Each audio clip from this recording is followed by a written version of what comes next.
오늘은 특별한 찬양 없이 바로 말씀 이렇게 보겠습니다. 오늘 말씀 제목을 보면 천국비유 이렇게 제목을 정했죠. 마태복음 13장은 천국에 대한 것을 비유로 이렇게 설명하고 있죠. 그 비유의 내용을 보면 크게 7가지 이런 내용을 가지고 이렇게 말하고 있습니다. 그럼 왜 예수님께서는 제자들에게 또 많은 사람들에게 비유로 이렇게 말씀을 했는가? 그것은 다른 게 아니고 알아듣기 쉽게 하기 위해서 이렇게 비유를 얘기했죠. 그리고 비유 이런 부분을 우리 좀 쉽게 생각한다면 이제 사실 그 내용과 또 그걸 비교할 수 있는 것을 같이 놓고 이렇게 함께 보게 하는 겁니다. 그래서 설명하는 내용이 뭔가를 알아듣게 하기 위해서 이런 비유로 이렇게 설명을 하죠. 근데 그런 말씀을 들으면서 깨닫는 사람이 있고 또 어느 사람은 아무리 설명을 해도 그 말씀을 깨닫지 못하는 또 이런 사람도 이렇게 있죠. 또 사실 말씀을 깨닫지 못하면 또 대부분의 많은 사람들이 이제 떠나가게 되는 또 이런 모습을 보게 됩니다. 그리고 공생의 이런 사역에 볼 때 많은 사람들에게 말씀을 전하게 되고요. 그러면 말씀을 듣다가 사람들이 주로 많이 이렇게 떠나가는 것을 우리가 보게 돼요. 그럴 때마다 제자들은 와서 그런 내용들을 이렇게 질문하는 것을 더러 보게 됩니다. 그리고 결국은 중요한 말씀들은 제자들만 알아들었던 이런 것을 우리가 볼 수 있죠. 우리가 하나님 나라, 천국 같은 단어라고 이렇게 말할 수 있겠습니다. 제가 믿음 생활을 이렇게 하면서 크게 이렇게 기뻐했던 그런 때가 이렇게 있었어요. 그것은 20대 중반 이때 진짜 이 복음을 깨닫게 되고 믿어졌습니다. 그래서 구원의 확신을 갖고 나서 너무너무 참 이렇게 기쁘더라고요. 그래서 사람들에게 제가 이제 만나면 구원받은 것을 이렇게 늘 얘기를 하고 또 이 복음의 내용을 이렇게 사람들에게 얘기를 했습니다. 그냥 그것보다 더 이렇게 귀하게 느껴진 건 없었고, 그리고 제가 쭉 이렇게 한 20 수년 사는 동안 복음을 깨달은 것보다 더 깊은 것은 없었던 것 같아요. 그럼 만나는 사람에게 늘 복음을 얘기하고, 그럼 나는 구원받았고, 그는 하나님의 자녀고, 그러면서 특히 이제 구원과 함께 죄사함에 대한 그 확신, 그게 너무 마음 가운데 확실히 이렇게 와 닿았었고요. 그래서 복음을 전하면서 구원받으면 하나님의 자녀면서 우리는 신분이 의롭게 됐다. 이걸 거듭 얘기했고, 그래서 올바른 복음을 깨달을 때 너무나 참 이렇게 기뻤고요. 그리고 또 하나의 그 뒤에 이런 기쁨은 이 땅에 우리가 이렇게 살면서 보면 이런저런 힘든 일들이 많죠. 오늘날 지금도 코로나 때문에 너무나 힘겨운 이런 날들을 보내고 있는데 세상 이런 일들이 간단치가 않죠. 그 당시에는 이제 직장에 다니고 있었는데 회사에 가도 하루 종일 그 시간에 매여서 어떤 일을 해야 되잖아요. 그리고 쉰다는 시간, 이건 이제 점심 시간 이런 때 잠깐 쉬고, 그리고 근무하러 이제 가면 이제 오전에 일하면서 점심 시간 기다릴 수밖에 없습니다. 또 밥 먹고 와서 오후에 이제 업무가 시작되면은 언제 퇴근하나 이제 그 시간. 그러면서 이제 직장인들이 누구나 그렇겠지만 이렇게 눈치들을 보죠. 근데 이 사람들이 퇴근 안 한다. 그럼 할 수가 없어요. 그냥 있는 겁니다. 그분들 있기까지. 그러면서 이제 그 하루하루 그런 부분이 즐거울 수도 있지만 그 힘들 수도 있어요. 근데 복음을 올바로 깨닫기 전에는 좀 힘들더라고요. 이런 직장 생활이 참 이게 간단치 않구나 이런 걸 느꼈고요. 근데 올바른 복음을 알고 나니까 그때는 참 달랐어요. 회사 가는 것도 재밌고 사람 만나는 게 참 너무나 좋았던 것 같고요. 이러면서 이제 그때 또 하나의 이런 큰 기쁨을 가진 게 하나님 나라 천국에 대한 이런 말씀이고 있습니다. 우리가 한때 보면은 그 전에요 주님이 곧 오신다 이런 얘기를 많이 했거든요. 이제 그건 다른 게 아니고 주님 오시면 우리 하나님 나라 천국에 가게 되죠. 또 수많은 사람들이 살면서 어렵다 보니까 빨리 예수님 오시면 좋겠다, 이런 말하는 사람도 많이 있었고요. 저 역시도 예수님 빨리 오면 좋겠더라고요. 뭐 힘들어서가 아니고 정말로 예수님 만나고 싶고, 또 천국은 얼마나 좋을까.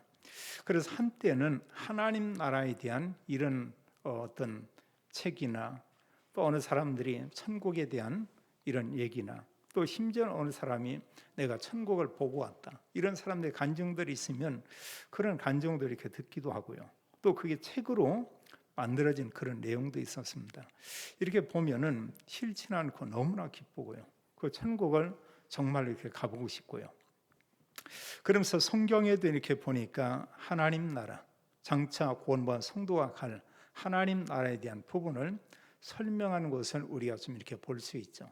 그 이제 요한계시록 21장과 22장에 장차 우리가 앞으로 가서 영원히 살게 될 하나님 나라, 그 천국을 이렇게 쭉 설명하고 있습니다. 근데 천국에 대한 부분을 표현하기를 어떻게 했냐? 거기는 모든 것에 부족함이 없고요.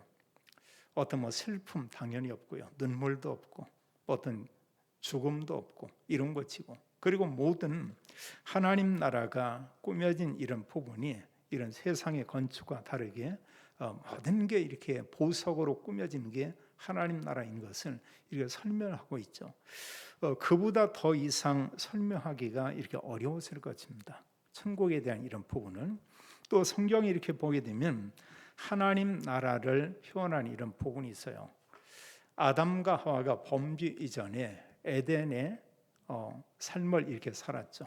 하나님께서 에덴에서 이제 그 아담 하와 그들과 함께 살았다는 것을 보게 됩니다.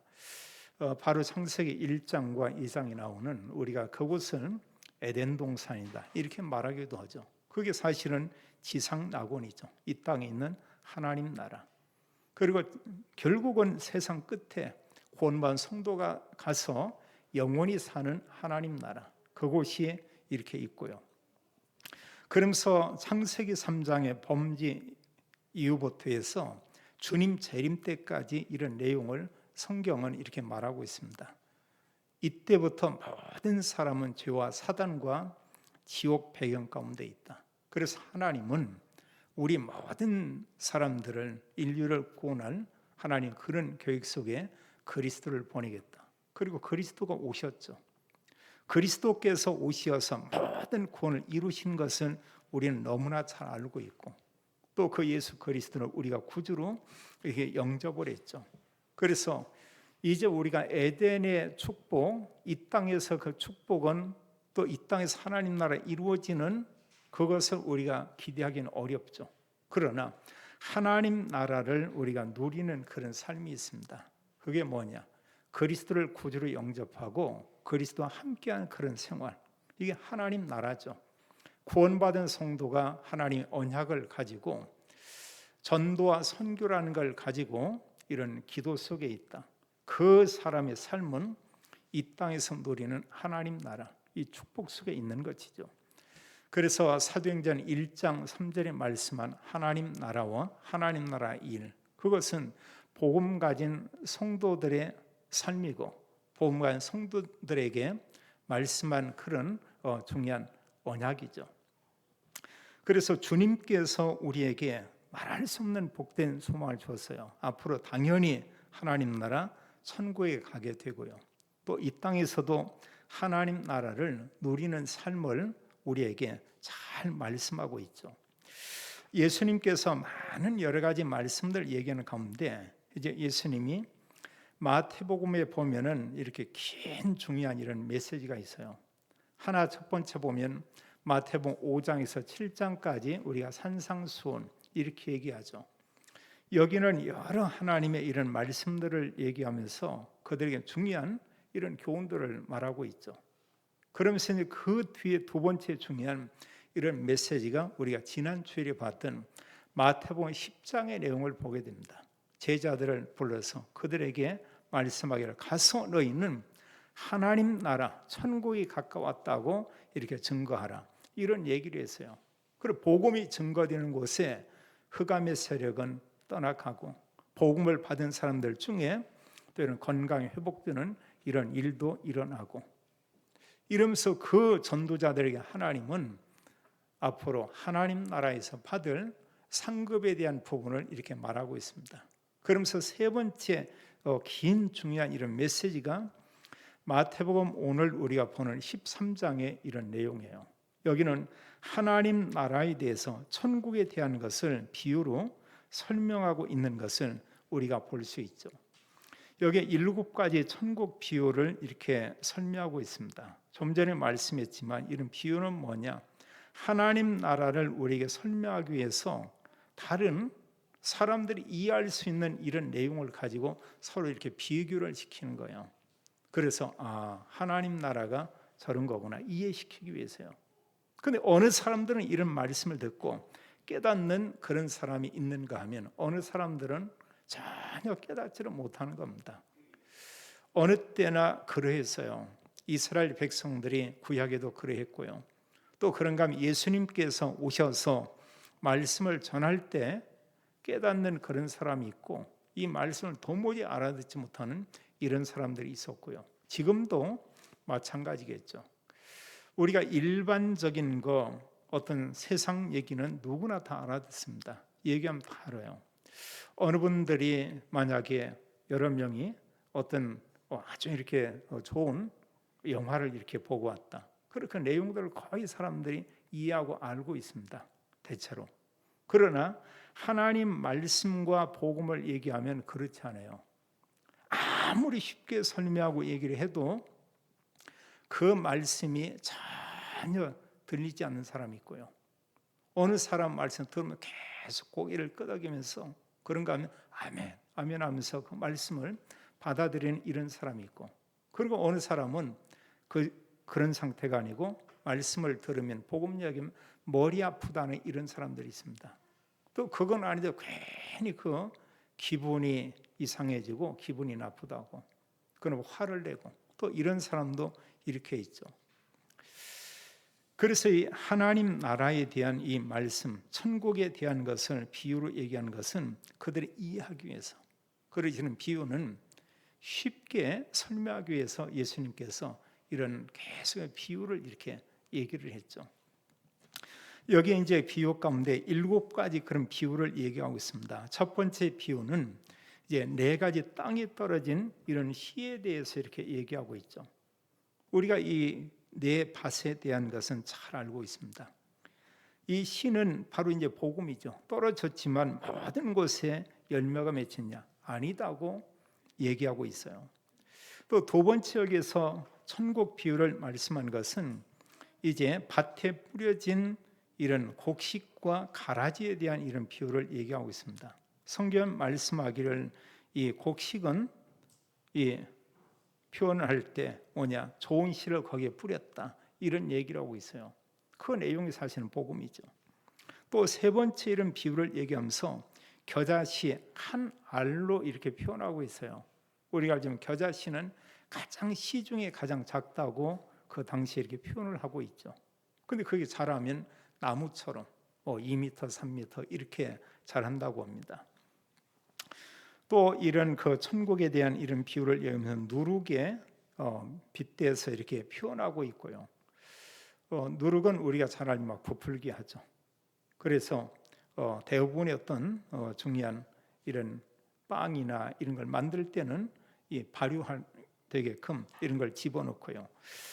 또 다섯 번째 이런 천국에 대한 표현하기를 감추인 보화로 이렇게 설명하고 있고, 또 이 천국에 대한 것을 좋은 진주로 표현하고 있고, 일곱 번째는 하나님 나라 천국에 대한 것을 이제 그물에 잡혀진 고기 가운데 좋은 물고기를 구분하는 걸로 이렇게 설명하고 이렇게 있죠. 여기서 이제 이런 표현은 왜 그럼 여러 이런 내용을 가지고 표현을 하냐? 하나님 나라에 대한 것을 이해시키기 위해서요. 천국이 어떻다는 것을 그들에게 알리는 것입니다. 이해시키는 것이고요. 그러면 여기에 말씀하고 있는 7가지 천국에 대한 그 내용을 우리가 좀 아는 게 중요하겠죠. 예수님께서 이런 한 가지로 설명이 아니고 7가지로 설명을 했는데, 그렇다면 거기에 대한 이런 내용, 어떤 의미를 우리가 좀 생각을 해볼 필요가 있겠습니다. 자, 4가지 밭 밭에 이렇게 씨가 뿌려졌는데 결실한 것은 성경 기록하기를 좋은 땅에 뿌려진 씨만 열매를 맺게 됐다. 이런 얘기하고 있어요. 좋은 땅에 떨어지면 이제 100배, 그런가 하면 60배, 또 30배의 이런 결실을 맺게 되었다. 이렇게 말하고 있죠. 그럼 여기 이제 좋은 땅 이라고 할 때 여기서 우리가 성경을 가지고 볼 때 두 가지 이런 의미를 우리가 생각을 해야 되겠습니다. 하나는 하나님의 말씀, 복음이 이렇게 뿌려지고 있는데 거기에 다 사실 열매가 맺히냐? 성경은 그렇게 말하고 있지 않아요. 좋은 땅에. 이것은 우리가 여러 사람들에게 그리스도 복음을 말하는데 그런 가운데 구원받는 사람이 있죠. 오히려 사실 그런 사람들 중에 복음을 깨닫지 못하고 복음 자체를 사실 외면하는 이런 사람도 많이 있습니다. 그럼 여기 이제 이 말씀의 중요한 의미 가운데 중요한 건 뭐냐? 우리가 복음을 전했는데 어느 분이 그리스도 복음을 듣고 받아들이고 영접하는 겁니다. 한마디로 말하면 구원받기로 작정된 그런 사람, 이게 있다는 거예요. 이게 사실은 좋은 밭이죠. 이게 좋은 땅이고 합니다. 수많은 사람들에게 말씀을 전했지만 어떤 사람의 마음 상태는 돌밭 같고요. 그런가 하면 또 이제 보면 가시덤불 같고 또 길가에 떨어진 것 같은 이런 상태고, 그러나 좋은 땅에 복음이 뿌려지는데 결실하게 됐다. 이렇게 말하고 있고요. 또 여기 중요한 이런 부분이 하나는 그냥 구원받은 성도에게 주고 있는 또 하나의 이런 메시지가 옵니다. 하나님의 말씀을 우리가 듣죠. 말씀을 듣고 하는데 거기에 따른 그 상태가 다 다르다는 거예요. 그리스도인들의 이런 마음 상태, 어떤 그 영적 상태, 이런 부분을 얘기하고 있고, 이런 부분을 또 뭘로 표현할 수 있냐? 하나님의 말씀을 받는 정도를 우리가 생각할 필요가 있고 합니다. 우리 하나님 말씀을 듣습니다. 어느 분은 그걸 가지고 기도하는 사람이 있고요. 그걸 일주일 동안 계속 생각하는 이런 분이 있습니다. 그런데 어느 분은 하나님 말씀을 듣긴 들었는데 교회 와서 예배 드리는 시간 위에는 더 이상 나하고 상관이 없어요. 그런다 이분은 중요한 것을 많이 놓치는 거죠. 하나님께서는 강단을 통해서 말씀을 주었는데 그 말씀이 나하고 아무 상관이 없는 겁니다. 그냥 보기만 한 거죠. 마침 보면은 구원받은 건 맞지만 길가나 그런가 하면 돌짝이나 가시덤불이나 이런 것처럼요. 그 사람의 영적인 상태라고도 우리가 볼 수가 있습니다. 주간 동안에요, 우리 하나님 말씀을 다시 이렇게 보고 묵상을 한다. 또 주간 동안에 어느 분은 성경을 이렇게 읽는다. 또 주간 동안에 우리가 또 여러 본보나 이런 중요한 말씀들 우리가 듣는다. 그 사람의 상태죠. 이건 굉장히 참 중요해요. 들은 그 말씀이 내 마음에 담겨져 있다. 이제 그 말씀이 사실은 열매 맺혀지는 것이죠. 그래서 불신자보다는 우리 구원받은 성도에게 우리가 교훈받을 것은 정말 하나님 말씀을 들었는데 들은 그 말씀을 내가 얼마나 소중히 여기고 내 마음에 간직하고 있는가, 우리가 생각을 해볼 필요가 있습니다. 하나님 말씀으로 들었다고 하면은 굉장한 축복이 될 수가 있고요. 그 말씀 그냥 사람의 말로 수많은 설교 중에 하나로 그냥 들었다고 하면은 우리가 중요한 것을 또 놓치게 되죠.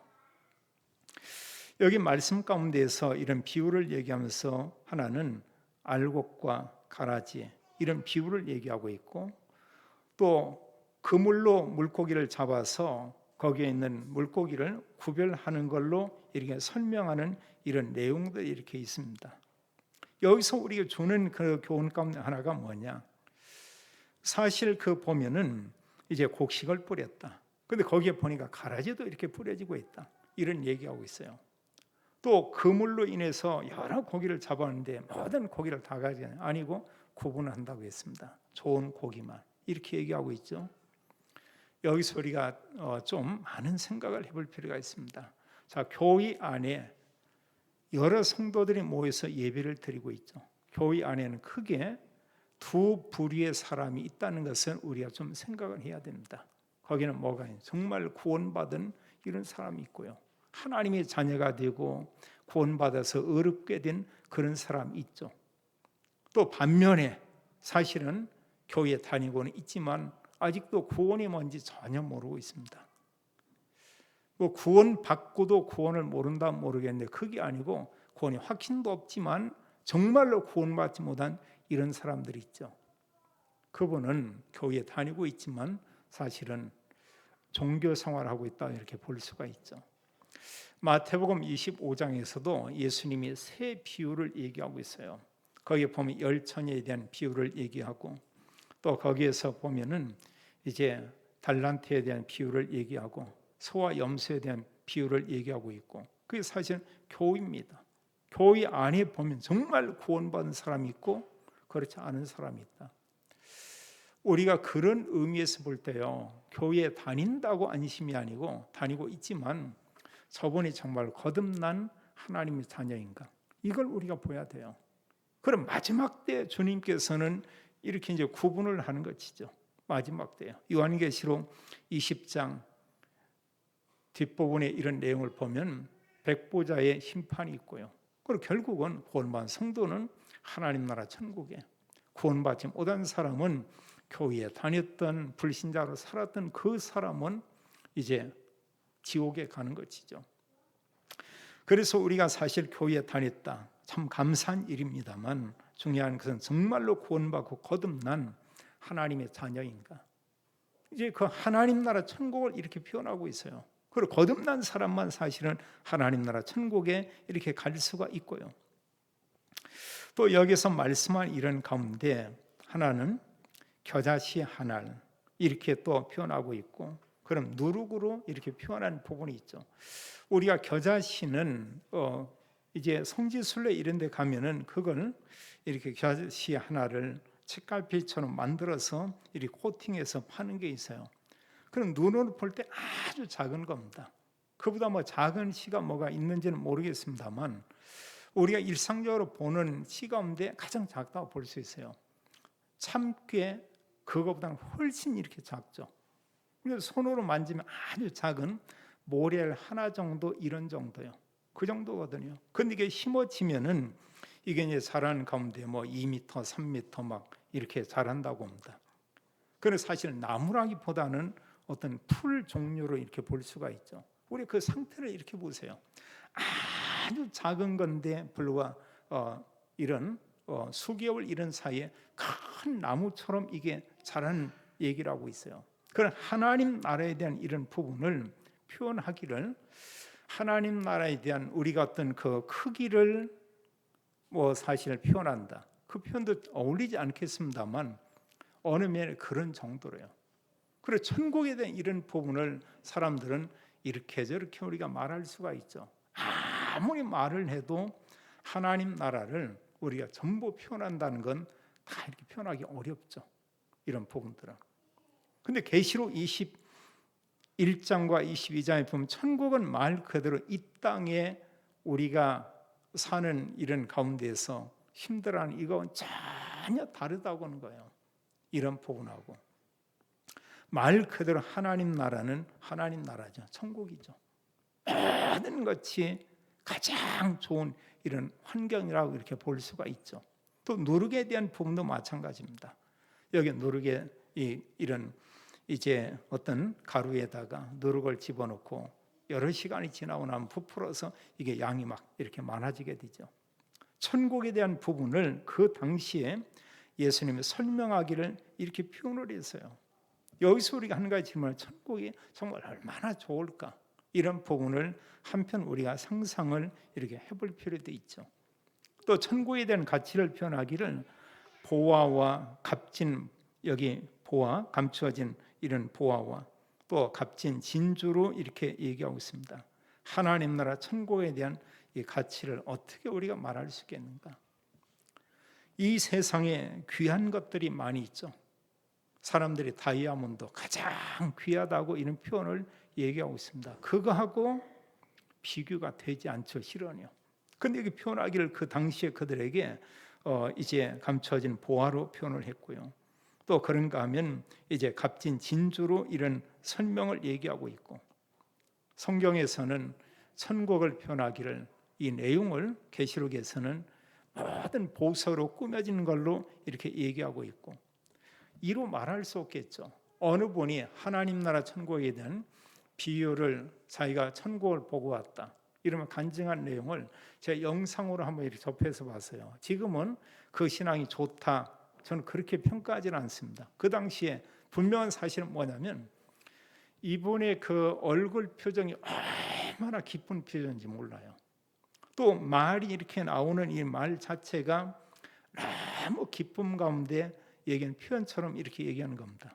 본인이 어쨌든 간에 잠깐 하나님 나라 천국을 자기가 봤다는 거예요. 근데 그 천국을 본 그 부분을 나름대로 이렇게 본 대로 표현을 하는 겁니다. 그러면서도 표현할 수가 없다. 사도 요한이 계시록에서 기록한 이런 내용 가운데 어떤 면에 그럴 것입니다. 우리가 이 세상의 어떤 말로, 이 세상의 그 값진 걸로 하나님 나라 표현하기는 너무 어렵겠죠. 그래, 여기서 우리 하나 기억할 게 뭐냐, 이런 하나님 나라 천국의 중요한 것은, 천국을 얘기하면서 진짜 중요한 그 내용이 뭐냐, 다른 게 아니고요, 바로 그리스도죠. 그래서 하나님 나라에 대한 이런 부분에 하나님 나라의 내용과 하나님 나라의 주인이 누구냐, 그리스도.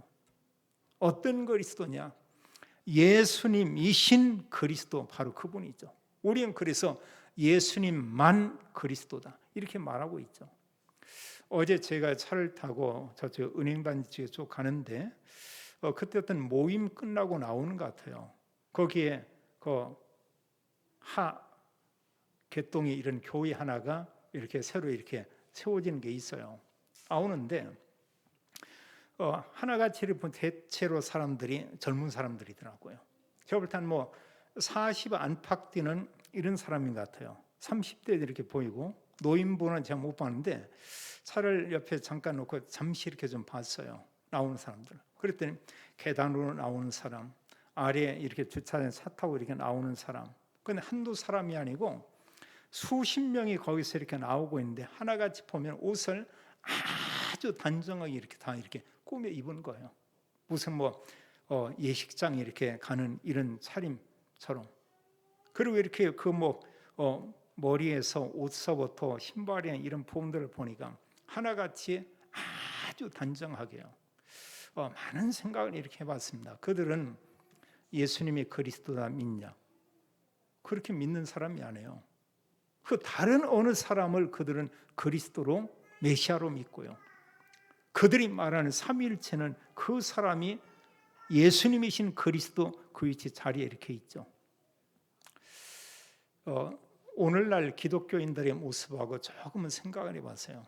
또 남자들이 이렇게 나오더라고요. 남자도 하나같이 넥타이 딱 메고 가방 이렇게 하나 들었는데 여러 부분이에요. 그러나 그분들이 정말 복음 가지고 있냐? 그거 아니잖아요. 기독교인들도요, 그전만 해도 지금은 기독교인들이 많은 부분의 복장이나 이런 건 참 자유로워졌습니다. 한 20-30년 전 이때만 교회 안에 청바지 입고 오는 사람 거의 없었어요.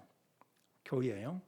청년들이 청바지 입었다 이러면 그걸 얘기하는 사람도 있었습니다. 근데 지금 목사님들 청바지 입고 오는데 교회에 설교도 편하게 이렇게 얘기도 하고요. 넥타이 매지도 않고.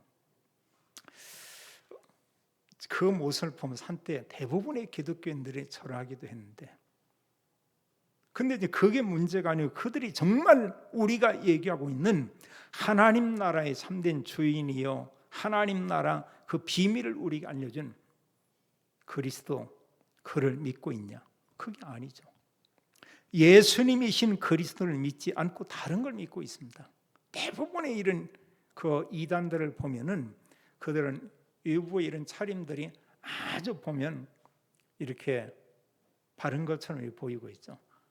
이런 제단, 또 그런가 몰 이런 제단, 또 보면은 이렇게 나오는 이런 데들 거의 대부분이 그렇습니다.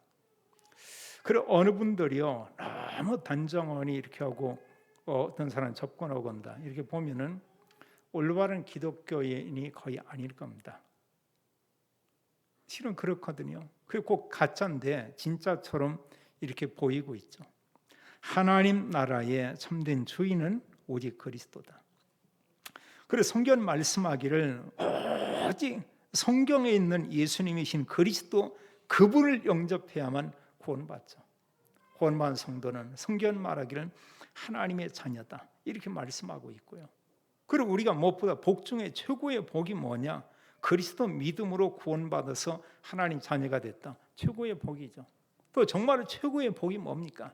그리스도 믿음으로 구원받은 성도가 이 땅에서 하나님 나라 축복을 누리다가 장차 앞으로 하나님 나라 영원한 천국에 우리가 다 간다는 것이죠. 참 놀랍잖아요. 더러 사람들이 살면서 나이 먹으면 믿는 사람과 불신자는 많이 다를 것 같아요. 우리는 몸은 나이 들어서 노인이 되고 늙어간다 이렇지만 소망이 있잖아요. 멀지 않아 하나님 나라 천국에 간다. 대통령 당선자가 청와대에 가는지 다른 데를 가는지 알 수가 없지만 거기에서 들어간다. 꼭 나쁜 거 아니잖아요. 이것과 비교할 수 없을 정도로 구원받은 하나님의 백성은 하나님 나라 천국에 가서 이 세상의 어느 곳보다 왕궁보다 좋은 그 천국에 가서 영원히 산다. 이런 소망들이 있죠. 참 이루 말할 수 없죠. 하나님 나라 천국을 7가지로 이렇게 설명하고 이렇게 표현하고 있죠. 그렇다면 마지막으로요. 하나님 나라에 대한 비밀, 천국 비밀을 가진 그리스도인들은 어떻게 살아야 하는가? 우리가 이런 질문을 해볼 수 있겠습니다. 우리가 하나님 나라 천국 당연히 가는 겁니다. 그렇다면 더 중요한 것은 하나님 나라 천국의 이런 축복을 우리가 누리는 그런 삶을 우리가 살아야 되겠죠. 이게 이제 중요한 거예요. 우리 신분이 하나님 자녀고요. 하나님께서는 하나님 나라 비밀인 그리스도를 우리에게 알게 했고 그리스도가 우리와 함께 계시고 그래서 우리는 가장 중요한 게 그리스도와 그리스도를 믿는 자에게 주신 영적인 복 하나님이 함께 한다고 얘기했습니다. 흑암 꺾는 권세를 줬다고 얘기했습니다. 우리에게 말씀하기를 전도와 선교라는 언약을 가지고 모든 사람 살리는 이런 은혜를 하나님께서 구원받은 성도에게 주었다.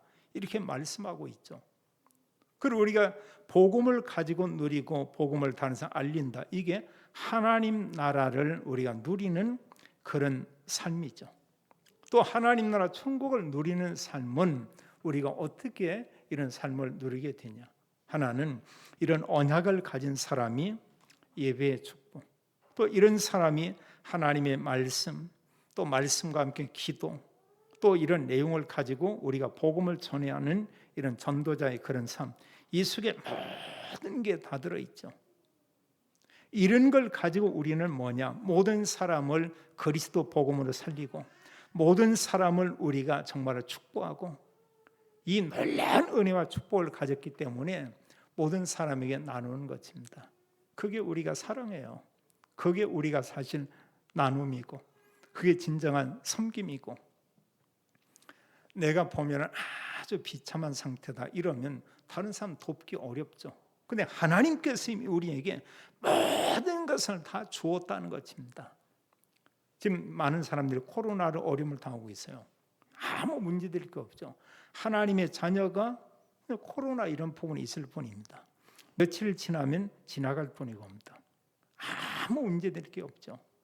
또 결국은 궁극적으로 하나님 나라 천국에 가서 우리가 영원히 산다는 이런 소망을 가지고 있죠.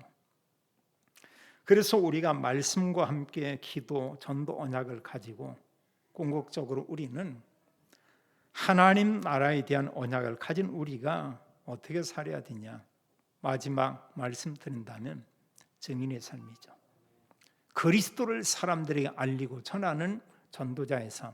이 속에 모든 것이 다 담겨 있다고 볼 수 있습니다. 이 복음을 우리는 말하면 돼요. 그 말씀을 받을 좋은 밭, 이런 마음밭을 가진 사람 있다고 얘기하고 있습니다. 그 올바른 하나님 말씀만 그 중심에 들어가면 100배, 60배, 30배의 결실을 하게 된다, 이렇게 말하고 있죠. 마태복음 13장의 이런 내용을 좀 더 이해하기 위해서는 집에 가셔서 또 한 주간 내용이 좀 길게 이렇게 되어 있습니다. 그 내용을 한번 58절까지 이렇게 있는데요, 좀 이렇게 생각하면서 한번 읽어보면 좋겠어요. 그럼 이 말씀이 더 이해가 되고, 내가 정말 구원받은 거 말할 수 없는 축복이고요, 이런 천국의 비유에 대한 말씀이 깨달아진다, 이게 얼마나 큰 축복인가를 우리가 알게 될 것입니다.